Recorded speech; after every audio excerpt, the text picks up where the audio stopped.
Yo, what's going on? Back again, it's your boy Dev with another industry interview. If you haven't hit that like and subscribe button, make sure you go ahead and do that. Listen, you know how we do it. We bring raw, uncut talent onto this show, man. I'm really excited about the guest we have today. We're gonna chop it up with my man Charlie Heat. I met Charlie Heat probably about, dang, it's been a minute. It's been over 10 years, I think. I met him. And it's funny. And you know what, bro? I'm gonna go ahead. Listen, my boy Charlie Heat, man. Glad to have you on the show, but I want to tell this story, man, because I don't know if you remember this shit, bro. This shit is hilarious. So you came down before you came to Clark. You came down to like visit the school in like Atlanta and shit. And you and your moms pulled up to a performance we did downtown, I think. And we finished up the performance, and the twins, shout out to the twins, drum instructors at Clark Atlanta. They were like, yo, I want you to meet this dude. He's coming next year as a freshman. Like, I want you to meet him and his mom. And it was Charlie Heat. So I introduced myself to him, was talking to him and his mom about Clark, and telling him how he should come and join the band. And bro, I don't know if you remember, it was either you or your mom's, but somebody was like, yo, can you sign the drumsticks that you had? You had a pair of drumsticks.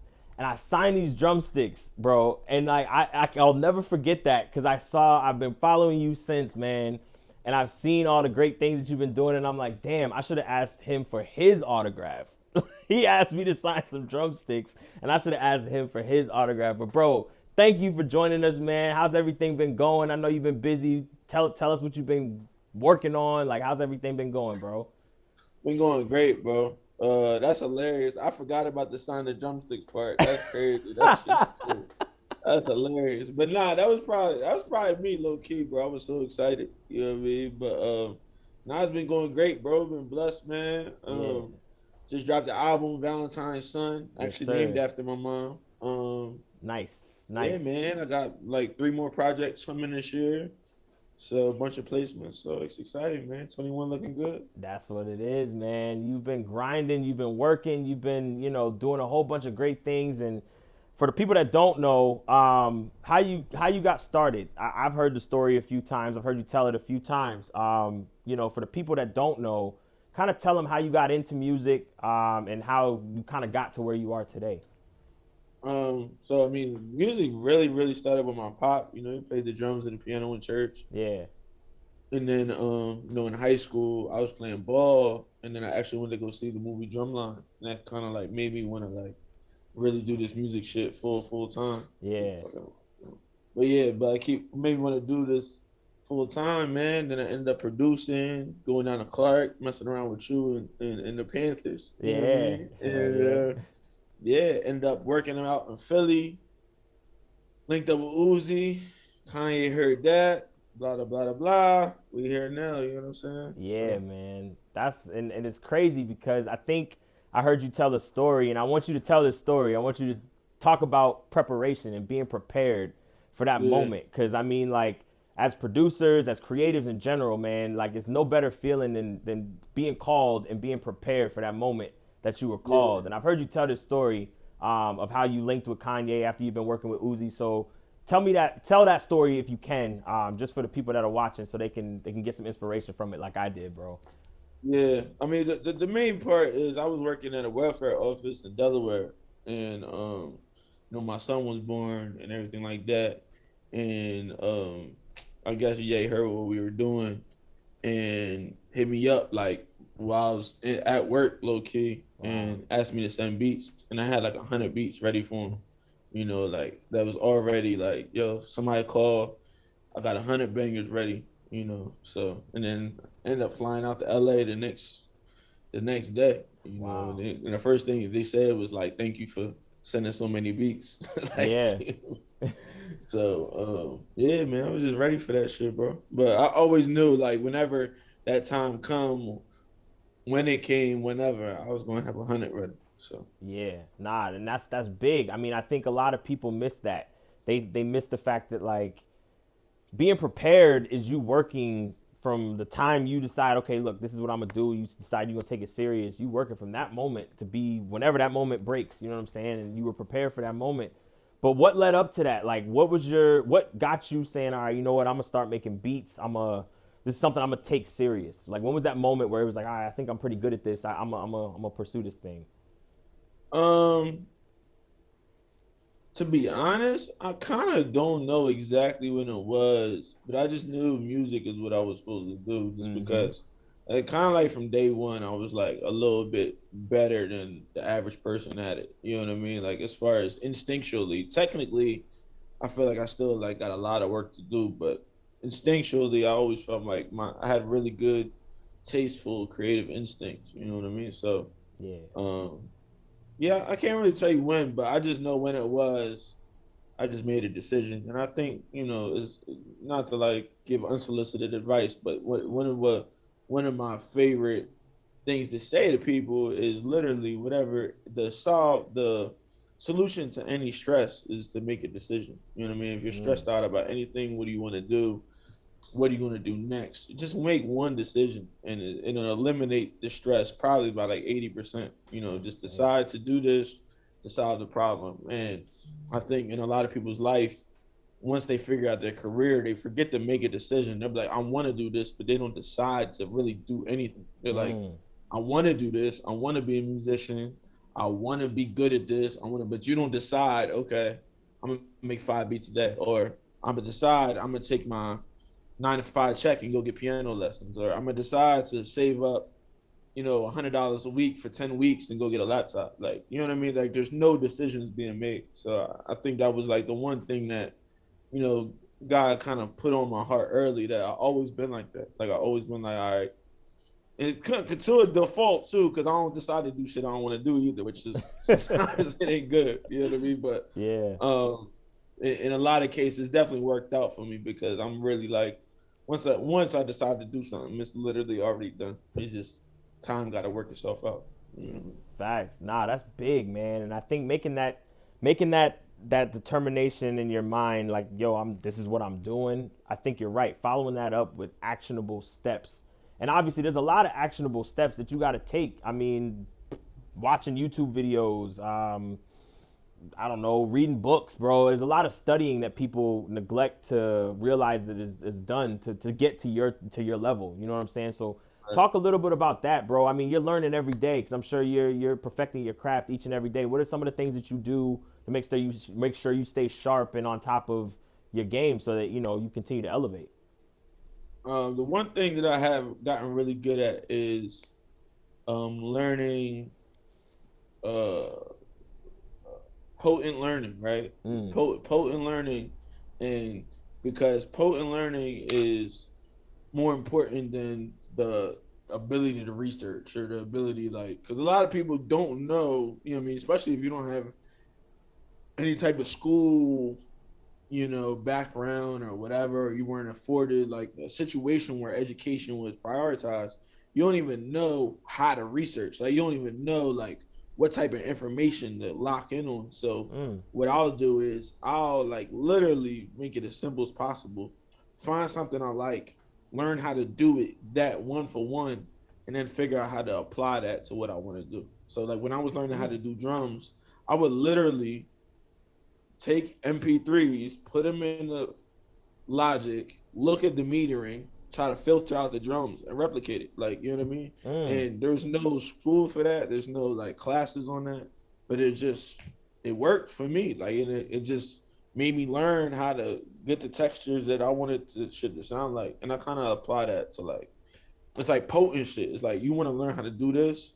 So forget all the fluff, forget all that. Because that's what people get scared of. They get Yeah. scared of like, I'm not trying to watch a 2 hour long video to get to one piece of information. You feel what I'm saying? So, Right. Right. Right. yeah, and I feel them, like, you know what I mean? Especially if you're not like into it like that. Like, if you know what I mean?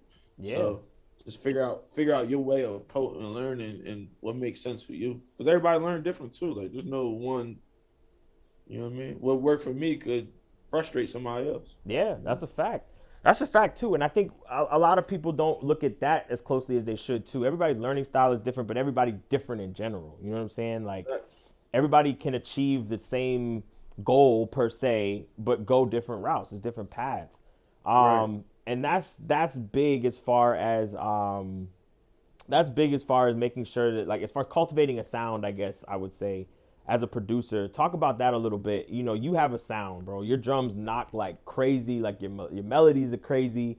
As a producer, what did it take for you to cultivate that Charlie Heat sound? And like I can hear before I even hear the tag, I can normally tell like, yeah, nah, Charlie might have did this one. It has a sound Right. to it. So talk about how you Right. developed that sound, bro.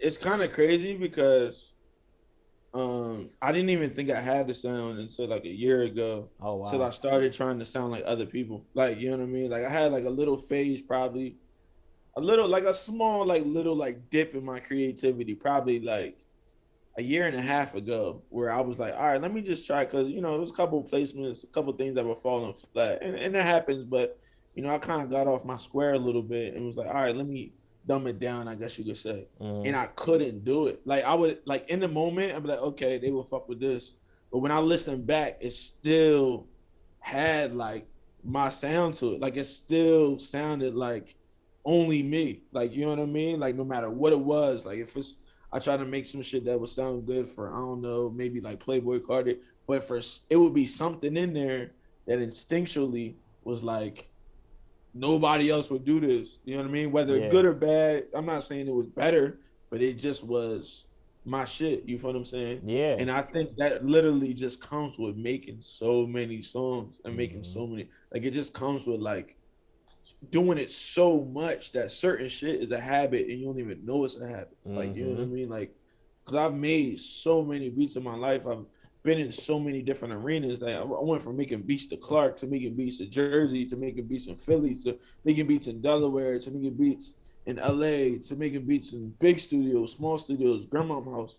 Like, but my process is always the same, Right. but the environment's different. So it's like me interpreting my environment with music. You know what I'm saying? Mm-hmm. So it's always gonna be me. But the only way it always could be me is if I just do it a lot. Like I just, you know what I mean? And Yeah. another part of it too is I'm undereducated. So, you know, a lot of times, a lot of these guys, they get so hell bent on the technicalities and get away from the art side of it Mm-hmm. that you get too good. Like I know a lot of like friends of mine, you know what I mean? They're like, yo, what made you think to do that? I was like, I wasn't thinking, bro. Yeah. Like, you know what I'm saying? Right. Like, Right. like what, like theory wise, like what makes you, and I feel like, a lot of people get so, like they lose the art form in perfection. You know what I mean? Yes. So, but it's definitely a mix of it. But the main thing for me is just work, like just making, 8 beats a day, 9 beats a day, 10 beats a day, even if you don't finish them, but just getting, just doing your reps. You know what I mean? Putting up your, like Kobe, 1,000 shots a day. You feel what I'm saying? You're Yep. going to develop a form. You have no choice. You Right. do something 1,000 times, you're going to do it similar. Like you're going to develop a habit. The reps, bro. You touched on the reps and just repetition and just doing it over and over and over and over and over. And that's something that I really kind of try to drive home on this show is like you got to fall in love with the process, man. Like Right. you have to fall in love with the process and be obsessed, like insanely obsessed with getting better and learning. And Right. most of that learning, like you said, is done by just doing, like not even thinking about it, just feeling. And I think that's what, to me, that's probably what separates you from a lot of the other producers. A lot of the other producers, bro, and I've been in some different rooms with different people that have different methods. But one thing, everything that I've seen you do when I've been working or in the same kind of production environment with you is this feeling. And I think that comes from you being a percussionist. It comes from you being a true musician. And no shade against anybody, I'm not saying all producers aren't true musicians, but I'm just, there's a certain musicianship that comes Hey, out in what's up? production. You know what I'm saying? Like, I'm trying to keep it. You know what I mean? Like, I'm not trying to offend nobody, but like, you can tell musicians that are Right. producers and people that are just like incredibly good computer programmers. Like, I mean, there's really, Right. you know what I'm Right. saying? Like, you can feel it. There's more feeling in it. Um, Right. but the last thing, I mean, well, maybe not the last thing, but another thing I wanted to touch on was, you as a producer, you're a brand. Obviously, you're doing fashion. You're doing a lot of things, and a lot of your role requires you to stay creative. It requires you to be in a creative space a lot of times. But I know you're heavily involved with the business aspect of it too, and you have a team. But I mean, if you could talk about kind of like that synergy between you and your team and how you surround people, you surround yourself with people that you trust and put them in position to make sure that you guys move as a unit and how important that is. I think a lot of people don't really put enough emphasis on that. And I see, you and your team and how you guys move and operate. So I think you could probably provide a lot of insight for a lot of people that may not have that structure but looking to build it. So how did you build it, and how important is it?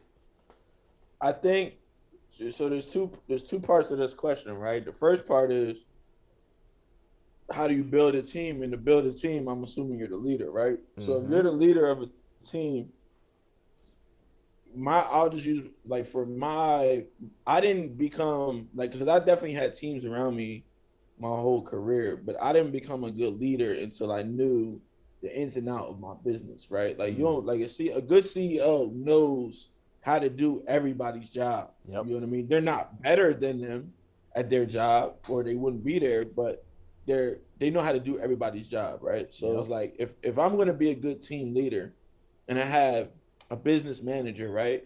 I gotta know how to do business. I gotta be able to communicate with them because if something goes wrong, I gotta be able to communicate with them in a business, mild mannered, unemotional way and know if they're good or not. You feel what I'm Right. saying? And I feel like a lot of people that, are in this industry that build teams out aren't good at they don't have no information. They just hire people to do things and just leave it in their hands and say, I don't want to worry about it.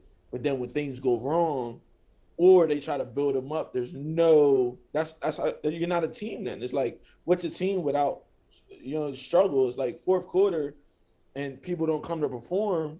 It don't matter how good you were the first three quarters, it's That's a a fact. wrap. You feel Yeah. what I'm saying? Yep. So and then the other part of it too is being humble, man. Like really Mm. being humble and really like understanding that everybody is just as important to themselves as you are to yourself. Yep. You know what I mean? And like being like very, and I had to learn that too. Was like, yo, I'm very demanding as far as my creative vision, but at the end of the day, people have their vision too. Like people have shit they trying to get off too. Like everybody wants to be a star. Like, and that's fine. Like that's perfectly fine. I mean, everybody has to be able to play their roles, but you have to keep that in mind that at one point, like you were the person that wanted to be a star.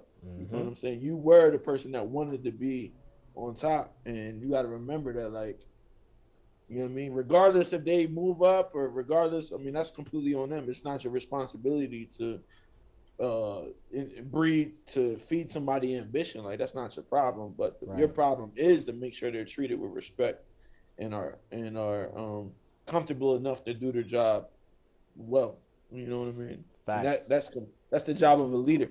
You know what I mean? Yeah, big facts. Nah, that's well put, man. And I think that's really big as far as respect and building the team and making sure that everybody understands their role, but everybody's shown the same amount of respect. And Right. like you said, you know what I mean? Like I've been in a lot of situations where the person that was the star or the person that was like the leader didn't care about what anybody else had going on. Like I literally watched the situation where I think it was the assistant. It was a female, and she came in and she was crying. Like she was just legit in tears, bro. Like distraught about something. Clearly, everybody else saw it. But she's running around still acting like nothing's going on, and she's doing whatever she had to do for the person she's assisting. Uh, And to me, that person, right, and I'm not gonna name any names, but that person should have shown a certain amount of empathy to her. Yes, she still had a job to do, but at the same time, like she's human. You know what I mean? And like right. she would have remembered you taking 5 minutes from your hectic, busy schedule to be like, "Yo, is everything cool? Like, is there anything I can do? I see that Right. you're struggling. You're going through something. Like, what? How can I help you? You know what I'm saying? Like that would go a long way with her. I'm pretty sure. But I gotta say one more thing too about that yeah, real quick. I don't mean to cut you off, nah, nah, but and I hope people hear this, man. It's like the thing is our culture is the worst with it. mm, That's what disappoints me the most. yeah, bro. In our culture, the hip hop rap, we treat each other the worst. That's a You know what I fact. mean? Out of any, you know what I mean? Out of any culture, any race, or whatever. And it's very, very disappointing to me when I go and work for other situations.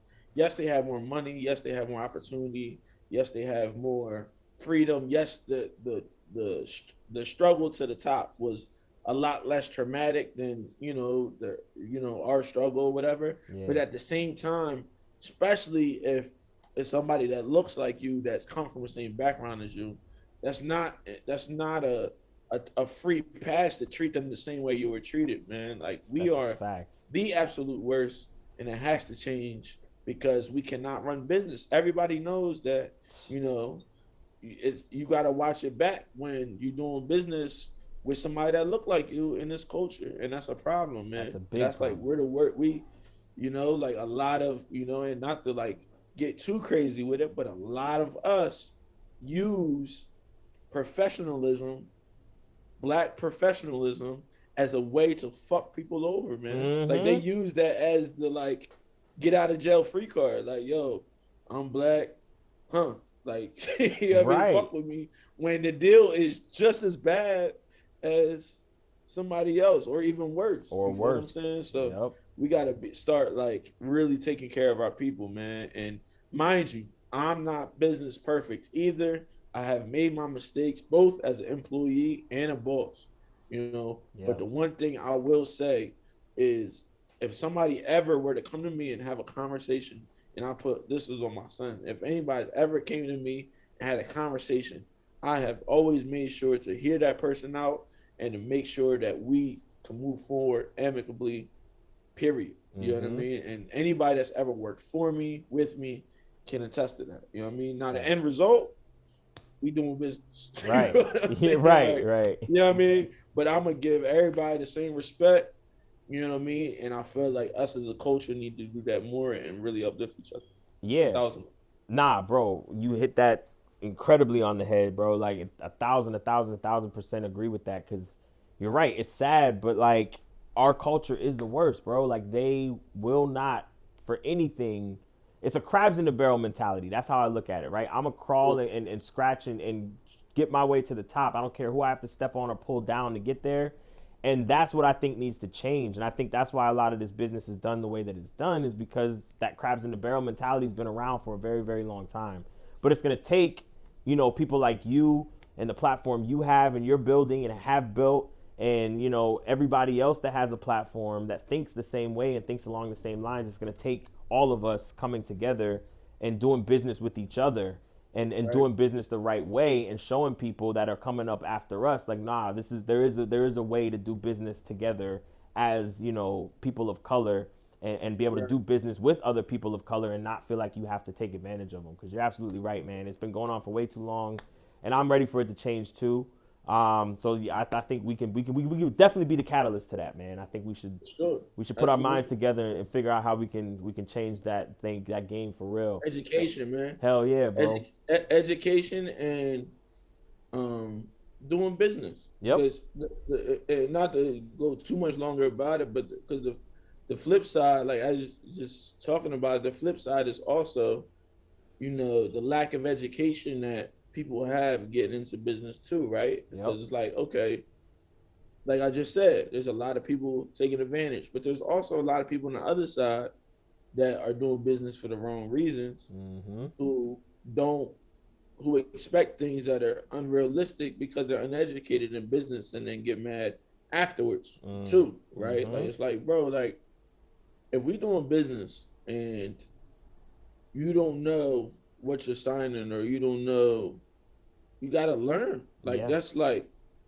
you gotta this is the music business at the end of the day. You know what I mean? Exactly. Like, you gotta learn, you gotta do what you're supposed to do, you gotta do your due diligence, you gotta, take care of yourself, and can't get mad at other people if you don't take care of yourself as well. So Facts. it's a lot of building to be done, but it can be done. But it starts with a conversation and education. That's a fact. That's a big fact. And I think we have to start having a lot more of those conversations. It starts Out. like this, you know what I'm saying? Like platforms like this, at least to get the conversation started. So hopefully it just Right. spreads, and we get it together, because you're right. It's time. It's definitely time. Time, But bro. yeah, bro, like Valentine's Son, man, talk to us about that a little bit. I know you put out the other project, Fireworks, that did numbers as well. I mean, like, to me, bro, I haven't, like, I've heard a lot of your records, man. Everything is undeniable. So Like you, I know bro. it's you picking from. I know you create a lot, so you picking from a wide catalog. But talk a little bit about the inspiration. I know you say it's named after your mom, so talk a little bit about the inspiration behind this latest project and how it was working on that. I mean, it's just it was really just about like like me and my mom's relationship is very unique, right? I Mm, mean, first of all, she's a white mom, raised a black son, like held me down. You know what I'm saying? mm, My dad is still present too, so it was like, even their dynamic is interesting, like how both of them were so such big catalysts in my life. You know what I mean? And yeah, like the things that she brought were very unique. Being a mom, just because of her upbringing, like it wasn't like a regular mother son relationship, just based on like much of a businesswoman she is, how much of a how she came up, like she was taking care of her family young, like it's just a different. It's not like the normal situation by no stretch, you know yeah, what I mean? But she always like did her absolute best, and I think that just comes from love. Like love inspires somebody to do their best more than anything else. You it's a know what I fact. mean? Even if it's not perfect, I know I damn sure wasn't perfect. You feel what I'm saying? But it was just like she did her best, and it worked out great. I mean, I Yeah, think I'm pretty well off. Like, my son is awesome. Like, she's like the greatest grandma, you know what I mean, of all time. So, um, yeah, and I just kind of wanted to like embody that in some art, you know what I mean, in some music. So that's dope. like the main thing. And then I wanted to touch in this R&B space too, like, and really like dive all the way in, because I like it a lot. I'm kind of I'm good off it now. I'm like R&B'd out, but like, yeah, it was good. I need to get that off, That's for what's sure. up.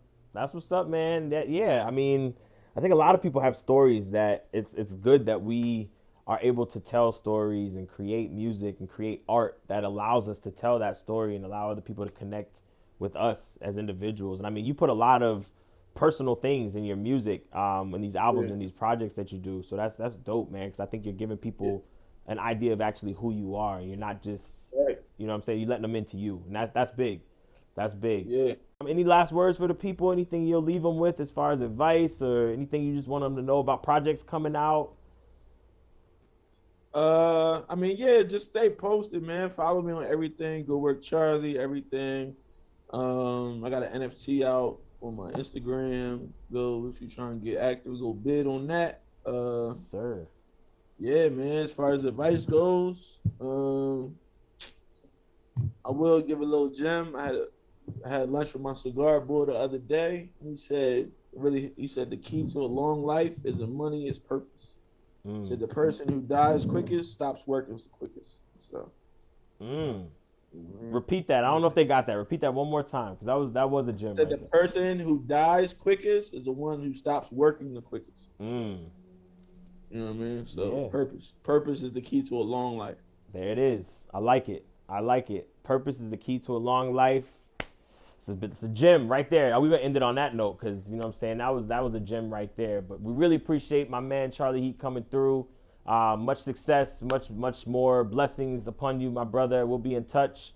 And thank you guys for tuning in again to another industry interview. Hit that like and subscribe button if you haven't done so already. Catch you in the next episode.